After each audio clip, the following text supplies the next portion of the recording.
It wasn't until our plane landed and I pulled out Google Maps did I realize why they called SF the Bay Area.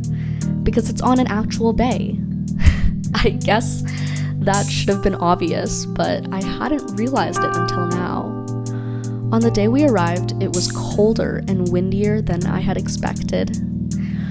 I mean, where was the sun-kissed skin so hot will melt your popsicles weather that Katy Perry had alluded to? I guess I'll have to save my shorts and sundresses for LA. This trip was actually my first time in California, so I had to take advantage and visit my West Coast internet friends. I was very energized to meet one person in particular, Joey. I'd known Joey since we were in middle school. We met through an online multiplayer game called Team Fortress 2, and at the time, Joey was looking for players for a new competitive Highlander team. We ended up playing 2 seasons together, and I even convinced him to make me his co-team captain. We would plan out strategic moves and plays, practice scrimming with other teams, and play together almost every night. My internet friends were my real friends. So meeting Joey in real life was absolutely surreal. We hadn't spoken in over 5 years, but as soon as we ran into each other's arms and let the fact that we were now adults sitting in the car together, driving to Santa Cruz, sink in, everything felt like how it used to be. We spent the day on the boardwalk catching up, talking about our futures and reminiscing about the good old days.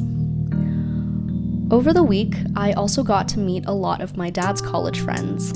They loved talking about what they did in college and sharing how much harder it was back then because they didn't have the internet at their fingertips like we do now.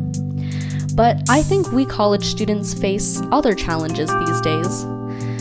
From pressures to social media and issues around mental health to just the constant, overwhelming amount of information that is being thrown at us every single day. But at the core, their college years don't sound as different as mine are now. They had dorm parties, we have apartment parties. They had to share cable TV through a window, we have to share Netflix passwords. And that's about to get a lot harder too. They pulled all-nighters by the lake. We pull all-nighters at the pier.